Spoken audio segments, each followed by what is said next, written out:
The storm inside her was as great as the one happening outside, until God said, "Peace be still to your soul." Arianna sat in her car in the parking lot of the grocery store, hands gripping the steering wheel so tightly her knuckles had turned white. Her heart was pounding, racing, hammering against her ribcage like it was trying to escape. Her breath came in short, shallow gasps. She couldn't get enough air. No matter how hard she tried to breathe, it felt like she was suffocating. The world around her was spinning. The cars in the parking lot blurred together.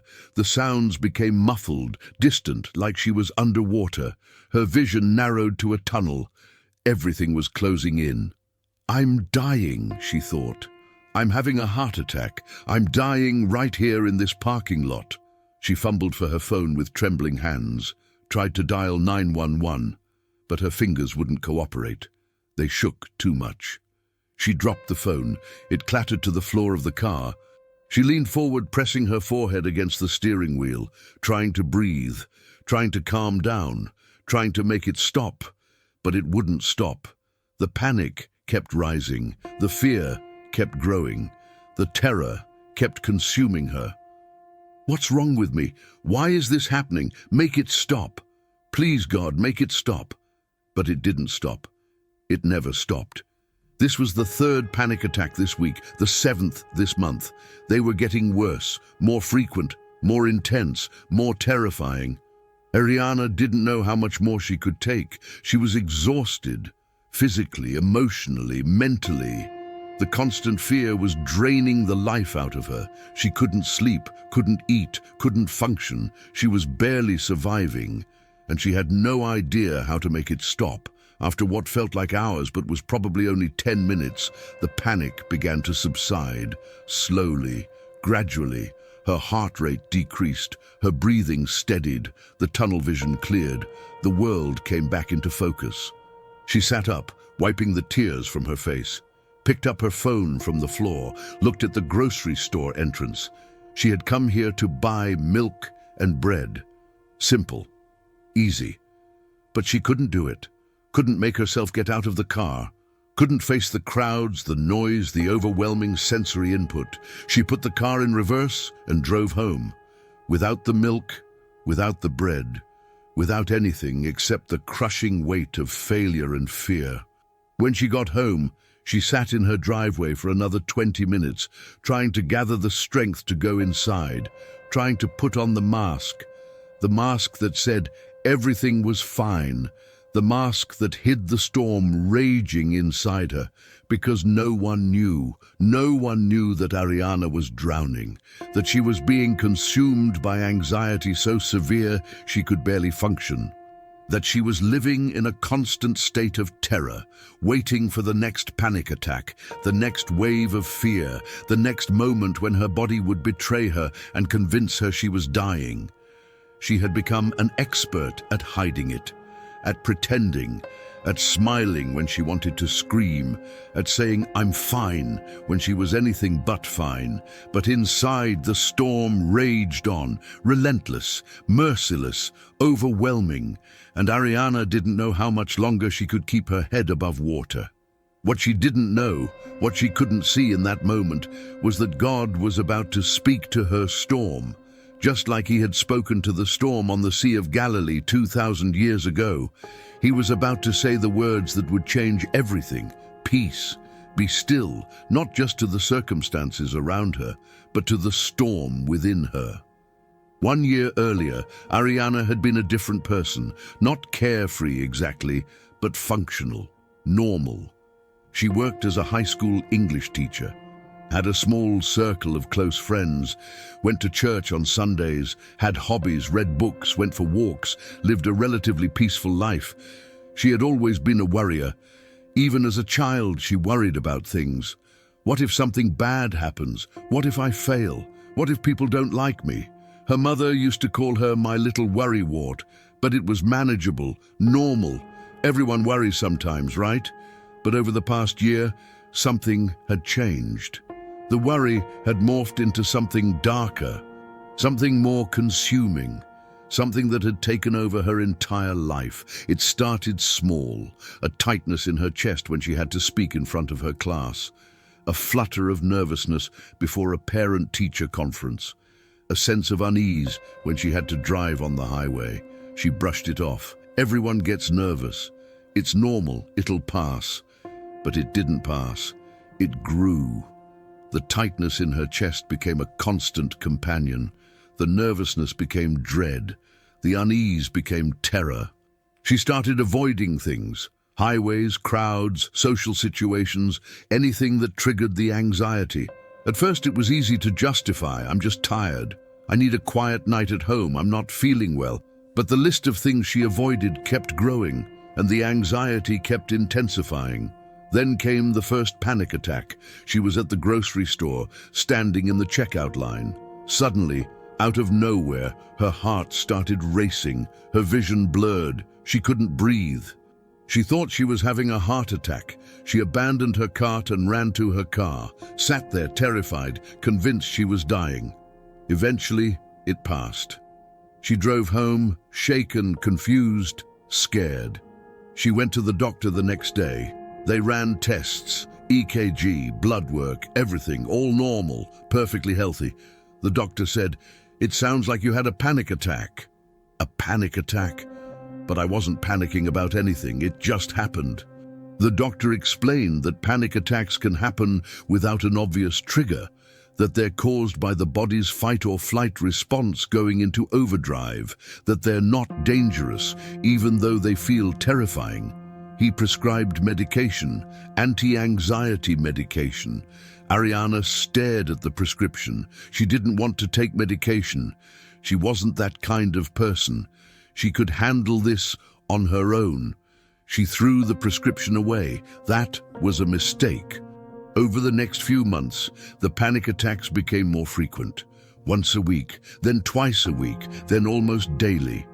They could happen anywhere, anytime, without warning. She would be driving and suddenly feel her heart race. She would be at work and suddenly feel like she couldn't breathe. She would be at home, safe in her own house, and suddenly be consumed by terror. The anticipatory anxiety was almost worse than the attacks themselves. She lived in constant fear of the next one. When will it happen? Where will I be? Will I be able to get somewhere safe? What if it happens while I'm teaching? What if it happens while I'm driving? What if? She stopped going places, stopped seeing friends, stopped doing things she enjoyed. Her world shrank smaller and smaller until it consisted of her house, her car, and her classroom. And even those places didn't feel safe anymore. She started calling in sick to work. At first, occasionally, then more frequently. She would wake up in the morning, feel the anxiety rising, and know she couldn't face the day. Couldn't face the students, the noise, the demands, the possibility of having a panic attack in front of everyone. Her principal called her in for a meeting. "Arianna, we're concerned about your attendance. Is everything okay?" She forced a smile. "Yes, I've just been dealing with some health issues, but I'm working on it. Do you need to take a leave of absence?" No, I'll be fine." But she wasn't fine. She was falling apart, and she didn't know how to stop it. She tried everything she could think of: deep breathing exercises, meditation, yoga, herbal supplements, self-help books, YouTube videos about managing anxiety. Nothing worked, or if it worked, it only worked temporarily. The anxiety always came back, stronger, more intense, more consuming. She stopped sleeping. She would lie awake at night, her mind racing with worst-case scenarios. What if I lose my job? What if I can't pay my bills? What if I end up alone? What if this never gets better? What if I'm broken forever? The exhaustion made everything worse. She was too tired to cope, too tired to fight, too tired to function. She stopped eating properly. Food had no taste. Her stomach was always in knots. She lost weight. Her clothes hung loose on her frame. People started commenting, "Are you okay? You look so thin." "I'm fine, just stressed." But she wasn't fine. She was wasting away, physically, emotionally, spiritually. She stopped going to church. She couldn't handle the crowds, couldn't handle the questions, couldn't handle pretending to be okay when she was drowning. She stopped praying, or rather, her prayers became desperate pleas. God, make it stop. Please make it stop. I can't do this anymore. I can't live like this. Please help me. But God seemed silent. The anxiety continued. The panic attacks continued. The fear continued. Where are you, God? Why won't you help me? Why won't you take this away? She started having dark thoughts, thoughts that scared her. What if I just ended it? What if I just stopped fighting? Would that be easier? Would that be better? She didn't want to die. Not really. But she didn't want to live like this either. She was trapped in a nightmare she couldn't wake up from. One night, after a particularly bad panic attack, she sat on her bathroom floor and cried. Deep, gut-wrenching sobs that came from a place of complete despair. God, I don't understand. Why is this happening to me? What did I do wrong? Why won't you fix me? The silence was deafening. She pulled herself up, looked in the mirror, and barely recognized the person staring back at her. Hollow eyes, gaunt face, defeated posture. This wasn't her. This wasn't who she was supposed to be. But she didn't know how to get back to herself. Didn't know how to escape this prison of fear. Didn't know how to silence the storm raging inside her. The breaking point came on a Tuesday morning. Arianna woke up and immediately felt the anxiety. It was there, waiting for her, like a predator ready to pounce.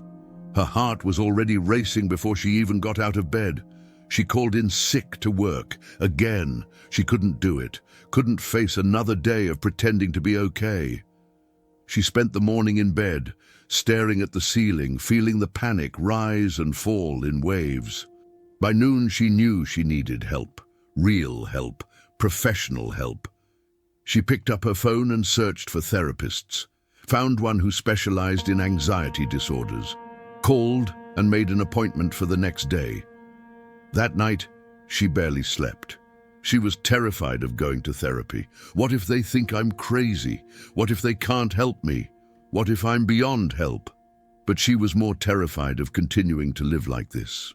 The next day, she sat in the therapist's office, hands trembling, trying to explain what she was experiencing. I have panic attacks all the time. I can't control them. I can't stop them. I'm afraid all the time. Afraid of everything. I can't function anymore. I don't know what's wrong with me. The therapist, a kind woman in her 50s named Dr. Sarah Martinez, listened without judgment. Arianna, what you're experiencing is called generalized anxiety disorder with panic attacks. It's a real medical condition. It's not your fault. It's not a weakness. It's not something you can just get over. But it is treatable. Arianna felt tears streaming down her face. I thought I was going crazy. You're not going crazy.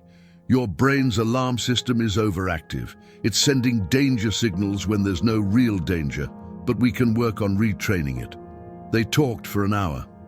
Dr. Martinez explained how anxiety works, how the body's fight-or-flight response can get stuck in the on position, how panic attacks, while terrifying, are not dangerous, how avoidance makes anxiety worse, not better.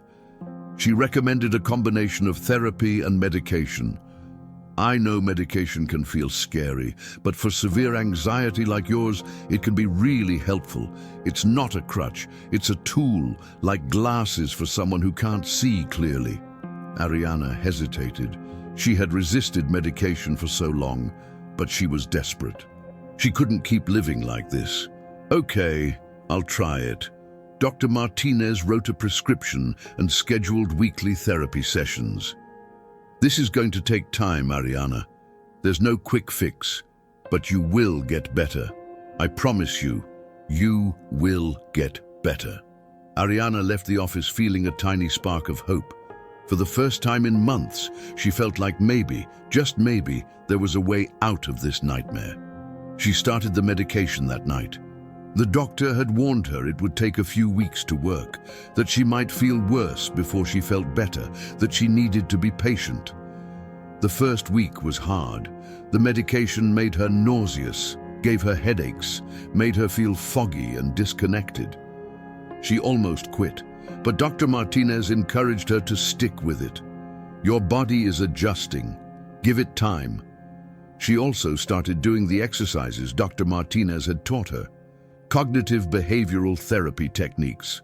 Challenging her anxious thoughts, facing her fears gradually instead of avoiding them. It was exhausting. Every day was a battle. But slowly, gradually, she started to notice small changes. The panic attacks became less frequent. Instead of daily, they were every few days, then once a week, then once every 2 weeks. The constant anxiety didn't disappear, but it became more manageable. Instead of a 10 out of 10, it was a 7, then a 5, then a 3. She started sleeping better, eating better, functioning better. After 2 months of therapy and medication, Arianna had her first panic attack-free week in over a year. She cried when she realized it, cried from relief, from gratitude, from hope. But there was still something missing. The medication and therapy were helping her manage the symptoms, but they weren't addressing the deeper issue, the spiritual issue. She had been so focused on fixing herself that she had forgotten to turn to God. Or rather, she had turned to God, but only to beg him to take the anxiety away. She hadn't actually trusted him with it, hadn't surrendered it to him, hadn't let him speak peace to her storm. One Sunday morning, after months of avoiding church, Arianna decided to go back. She was nervous, terrified actually, but Dr. Martinez had been teaching her about facing her fears instead of avoiding them. She sat in the back row, ready to leave if she needed to. The worship music started. She closed her eyes and tried to focus on the words instead of her racing heart. Then the pastor began his sermon, and Arianna felt like he was speaking directly to her. Today, we're going to talk about Jesus calming the storm. Turn with me to Mark chapter 4. Arianna opened her Bible app and followed along. That day, when evening came, he said to his disciples, "Let us go over to the other side." Leaving the crowd behind, they took him along, just as he was, in the boat. There were also other boats with him. A furious squall came up, and the waves broke over the boat so that it was nearly swamped. Arianna read the words, feeling them resonate deep in her soul. A furious squall, waves breaking over the boat, nearly swamped. That's exactly how she felt, like she was in a boat being overwhelmed by waves, like she was about to go under. The pastor continued. The disciples were terrified. They were experienced fishermen. They knew how dangerous this storm was. They thought they were going to die. Arianna understood that terror, that certainty that something terrible was about to happen, that feeling of impending doom that accompanied every panic attack. But look at what Jesus was doing. Verse 38 says, Jesus was in the stern sleeping on a cushion, sleeping, while the storm raged around him, while the disciples panicked, while the boat filled with water. He was sleeping. The pastor's voice grew more intense. Why was Jesus sleeping? Because he wasn't afraid. He knew that the storm couldn't destroy them. He had authority over the storm. He was at peace, even in the chaos. Arianna felt tears streaming down her face. Jesus was at peace in the storm. Not after the storm, not before the storm, in the storm. The disciples woke him and said to him, "Teacher, don't you care if we drown?" He got up, rebuked the wind, and said to the waves, "Quiet, be still." Then the wind died down, and it was completely calm. Quiet, be still. 3 words. That's all it took. 3 words from Jesus, and the storm stopped, completely, immediately. The pastor continued. Jesus then asked them a question. Why are you so afraid? Do you still have no faith? Arianna felt those words pierce her heart. Why are you so afraid? Do you still have no faith? She had been so consumed by fear, so focused on the storm, so convinced she was going to drown, that she had forgotten. Jesus was in the boat with her. The storm inside her felt overwhelming, but Jesus had authority over that storm too. He could speak peace to her anxious heart, just like he spoke peace to the waves. But she had to let him. She had to trust him. She had to have faith that he was more powerful than her anxiety. After the service, Arianna sat in her car and prayed, not a desperate begging prayer, but a prayer of surrender. Jesus, I've been trying to calm this storm on my own. I've been trying to fix myself. I've been trying to control my anxiety, but I can't. I can't calm this storm, but you can. So I'm asking you, speak to my storm. Speak peace to my anxious heart. Quiet the waves inside me. Be still, my soul. I trust you. I trust that you have authority over this. I trust that you can calm what I cannot. She sat in silence for a long time, and slowly, gradually she felt something shift. Not the anxiety disappearing completely, but a sense of peace underneath it. A deep, abiding peace that wasn't dependent on her circumstances or her feelings. It was the peace of knowing that Jesus was in the boat with her, that she wasn't facing this storm alone, that he had authority over it, that he could speak, and it would obey. Over the next few weeks, Arianna continued with therapy and medication, but she also added something else.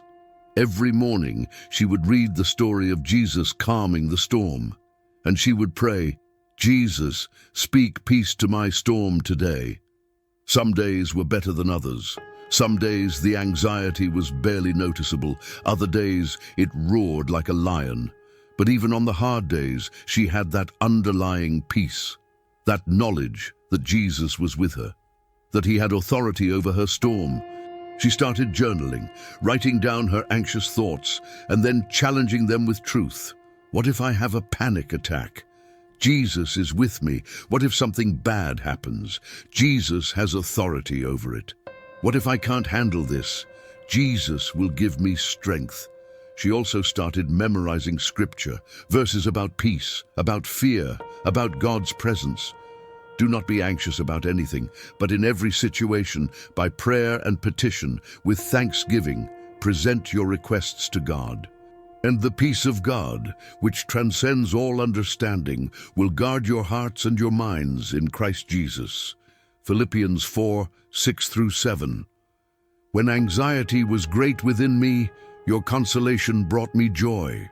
Psalm 94:19. Peace I leave with you, my peace I give you. I do not give to you as the world gives. Do not let your hearts be troubled and do not be afraid. John 14:27. She wrote these verses on index cards and put them everywhere. On her bathroom mirror, on her car dashboard, on her desk at work. Whenever the anxiety rose, she would read them. Remind herself of the truth. Remind herself that Jesus had authority over her storm. 3 months after that Sunday service, Arianna had her first completely anxiety-free day. She woke up and realized she felt calm, peaceful, normal. She went through her entire day without a single panic attack, without overwhelming anxiety, without fear. She cried that night, cried from gratitude. From relief, from joy. God had done it. He had spoken peace to her storm. Not all at once, not instantly, but gradually, faithfully.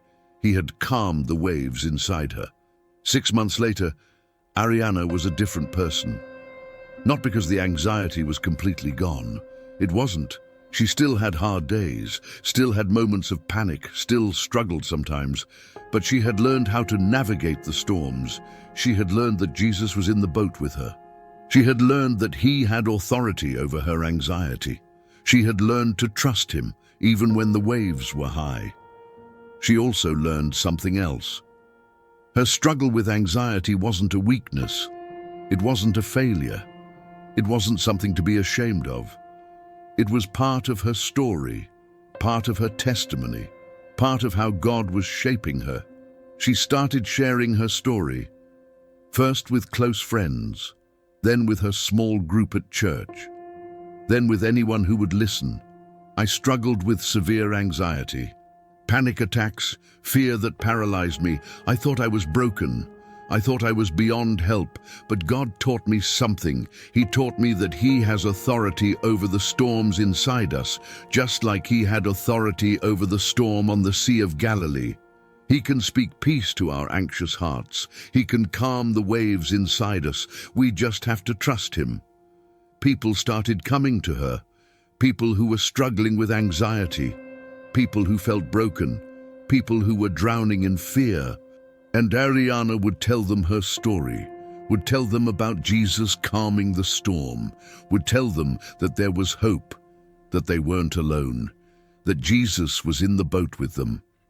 1 year after that panic attack in the grocery store parking lot, Arianna stood in front of her church and gave her testimony. A year ago I was drowning in anxiety so severe I couldn't function. I had panic attacks almost daily. I couldn't work, couldn't sleep, couldn't eat. I was barely surviving. I thought I was broken beyond repair. I thought God had abandoned me. I thought I would live in fear for the rest of my life. She paused, looking out at the congregation. So many faces. So many people who were probably struggling with their own storms. But God taught me something. He taught me that He doesn't always calm the storm around us. Sometimes He calms the storm within us. Sometimes He speaks peace to our anxious hearts while the circumstances are still chaotic.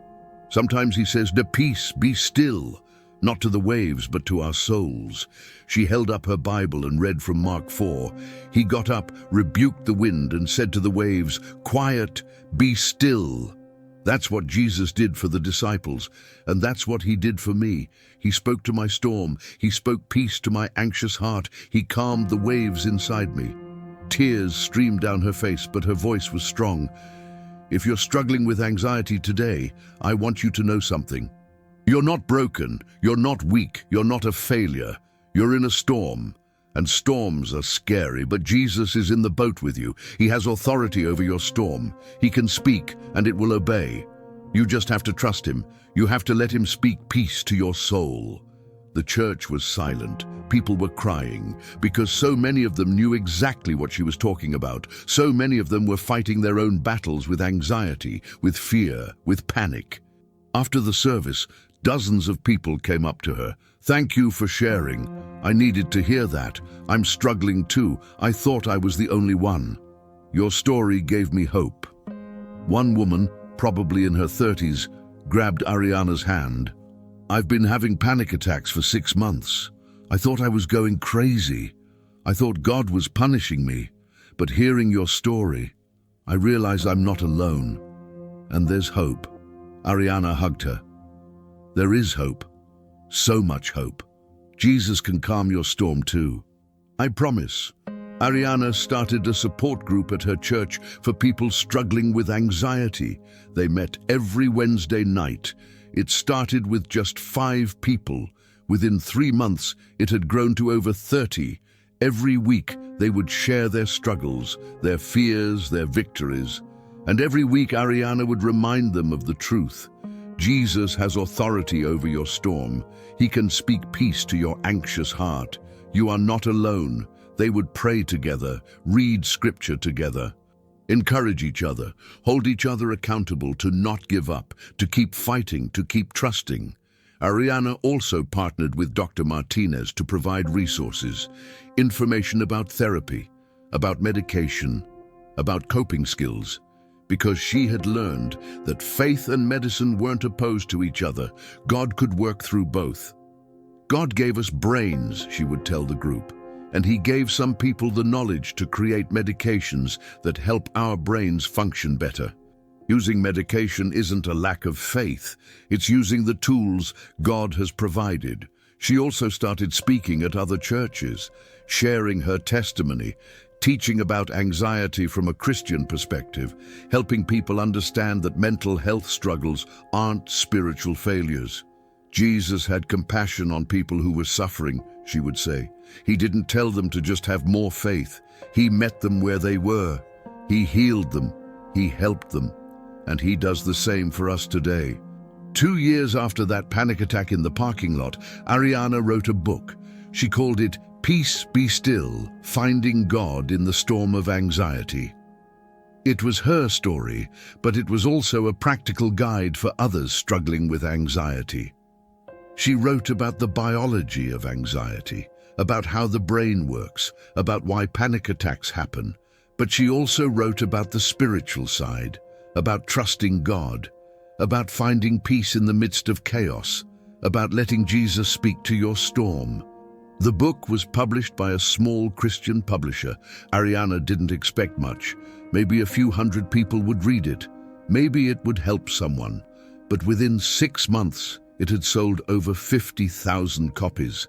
She started getting emails, letters, messages on social media from people all over the country, all over the world, who were reading her book and finding hope.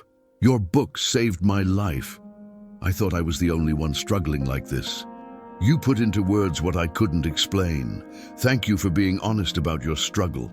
Arianna was overwhelmed, humbled, grateful. God had taken her deepest pain and turned it into purpose, had taken her darkest struggle and used it to bring light to others. She started doing interviews, podcasts, speaking engagements. Everywhere she went, she shared the same message. You are not alone. Your struggle is real, but Jesus has authority over your storm. He can speak peace to your anxious heart. 3 years after that panic attack in the parking lot, Arianna received a letter that made her cry. It was from a teenage girl named Emma. "Dear Arianna, I'm 15 years old, and I've been struggling with anxiety for 2 years. I've had panic attacks at school. I've missed so many days because I was too scared to go. I thought there was something wrong with me. I thought I was crazy. My parents didn't understand. My friends didn't understand. I felt so alone. Then my youth pastor gave me your book. I read it in 2 days, and for the first time I didn't feel alone. For the first time I understood what was happening to me. For the first time I had hope. I started going to therapy. I started taking medication. I started praying the way you taught in your book, and things are getting better. I still have hard days, but I'm not drowning anymore. I wanted to say thank you. Thank you for being brave enough to share your story. Thank you for showing me that I'm not broken. Thank you for teaching me that Jesus can calm my storm too. Because of you, I have hope. Because of you, I'm still here. Love, Emma." Arianna read the letter over and over, tears streaming down her face. This was why. This was why she had gone through it all, so that Emma wouldn't feel alone, so that Emma would have hope, so that Emma would know that Jesus could calm her storm too. She wrote back to Emma, encouraged her, prayed for her, and added her letter to a growing file of letters from people whose lives had been touched by her story. 4 years after that panic attack in the parking lot, Arianna stood on a stage at a large conference. Over 5,000 people in the audience. She was one of the keynote speakers. She looked out at the sea of faces and felt a moment of anxiety. Her heart rate increased. Her palms got sweaty. The old familiar feeling of panic started to rise. But this time, she knew what to do. She closed her eyes and prayed silently. "Jesus, speak peace to my storm. Quiet, be still." And immediately she felt the peace, that deep, abiding peace that transcended her circumstances, that peace that came from knowing Jesus was with her, that he had authority over her anxiety. She opened her eyes, smiled, and began to speak. 4 years ago, I had a panic attack in a grocery store parking lot. I thought I was dying. I thought I was going crazy. I thought my life was over. But God had other plans. He used that panic attack and the months of struggle that followed to teach me something profound.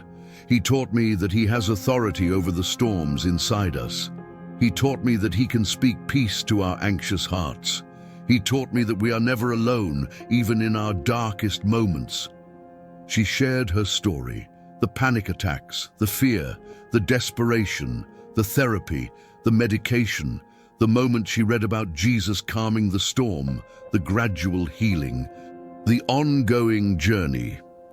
"I still struggle with anxiety sometimes," she said honestly. "I probably always will. But it doesn't control me anymore. It doesn't define me. It doesn't paralyze me, because I've learned to trust the one who has authority over it. I've learned to let Jesus speak peace to my storm. She closed with a challenge. If you're struggling with anxiety today, I want you to know something. You are not alone. Your struggle is real. It's not a lack of faith. It's not a spiritual failure. It's a storm, and storms are scary. But Jesus is in the boat with you. He sees you, he knows you, he loves you, and he has authority over your storm. So I want to invite you to do something. Right now, in this moment, invite Jesus to speak to your storm. Pray with me. Jesus, I'm in a storm. I'm scared, I'm overwhelmed, I'm drowning. But I know you have authority over this storm. So I'm asking you, speak peace to my anxious heart. Quiet the waves inside me. Be still, my soul, I trust you. Amen. 5,000 people prayed that prayer, and Arianna knew that for many of them, this was the beginning of their healing journey, just like it had been for her 4 years ago. After the conference, hundreds of people came up to her, sharing their stories, thanking her, asking for prayer, asking for advice. And Arianna listened, prayed, encouraged, because she remembered what it felt like to be drowning, to feel alone, to feel hopeless. And she wanted everyone to know that there was hope, that Jesus could calm their storms too. 5 years after that panic attack in the parking lot, Arianna sat in her favorite coffee shop working on her second book. This one was about finding purpose in pain, about how God uses our struggles to shape us and to help others. She looked back on the past 5 years with gratitude. Yes, the anxiety had been terrible. Yes, she had suffered. Yes, there had been dark days when she didn't think she would make it. But God had been faithful. He had walked with her through the storm. He had spoken peace to her anxious heart. He had healed her not all at once, but gradually, faithfully, completely. And he had used her story to help thousands of others, people who were drowning in their own storms, people who needed to know they weren't alone, people who needed to hear that Jesus had authority over their anxiety. She wrote in her journal, 5 years ago, I was drowning in a storm of anxiety. I thought I was broken. I thought I was beyond help. I thought I would live in fear forever. But God had other plans. He taught me that He has authority over the storms inside us. He taught me that He can speak peace to our anxious hearts. He taught me that healing is a journey, not a destination. I still have hard days, days when the anxiety rises, days when the old fears creep in. But I'm not drowning anymore, because I've learned to trust the one who calms the storms. I've learned to hear His voice saying, "Peace, be still." And I've learned that my struggle wasn't wasted. It was preparation. Preparation to help others who are drowning in their own storms. Preparation to be a voice of hope in the darkness. Preparation to show others that Jesus is in the boat with them, that He sees them, that He loves them, that He has authority over their storms. And that's worth it. All the pain, all the fear, all the struggle. It's worth it if it helps even one person find hope. If it helps even one person hear Jesus say, "Peace, be still." If it helps even one person trust that they're not alone in their storm. She closed her journal and looked out the window. It was raining. A storm was rolling in. Dark clouds, thunder, lightning. But Arianna wasn't afraid. She watched the storm with a sense of peace, because she knew something now that she hadn't known 5 years ago. Storms come. They're part of life, but they don't last forever. And more importantly, we're never alone in them. Jesus is in the boat with us. He has authority over every storm, external and internal, physical and emotional, circumstantial and mental. And when we cry out to Him, when we trust Him, when we surrender to Him, He speaks. He says those 3 powerful words, peace, be still, not just to the waves around us, but to the waves within us, to our anxious hearts, to our fearful minds, to our troubled souls. Peace, be still. And when he speaks, the storm obeys, maybe not immediately, maybe not all at once, but gradually, faithfully, completely. The storm calms, the waves settle, the wind dies down, and we find ourselves in a place of peace, not because the circumstances have changed, but because Jesus has spoken. Peace, be still. 10 years after that panic attack in the parking lot, Arianna stood in her church and looked out at the congregation. So much had changed in a decade. She was now the director of mental health ministry at her church. She had written 3 books. She spoke at conferences around the world. She had helped thousands of people find hope in their struggles with anxiety. But more than any of that, she had found peace. Deep, abiding, supernatural peace. The kind of peace that Jesus promised. The kind of peace that transcends understanding. The kind of peace that guards hearts and minds. She still had anxiety sometimes, probably always would, but it didn't control her, didn't define her, didn't paralyze her, because she had learned the secret that had changed everything. Jesus has authority over the storms, all of them, including the ones inside us. And when we trust him, when we surrender to him, when we invite him to speak to our storms, he does. He says those 3 powerful words that change everything. Peace, be still. And the storm, no matter how fierce, no matter how overwhelming, no matter how terrifying, obeys. Because Jesus is Lord, Lord of the wind, Lord of the waves, Lord of the storms, Lord of our anxiety, Lord of our fear, Lord of our panic. And when the Lord speaks, everything must obey, even the storm inside you. Peace, be still.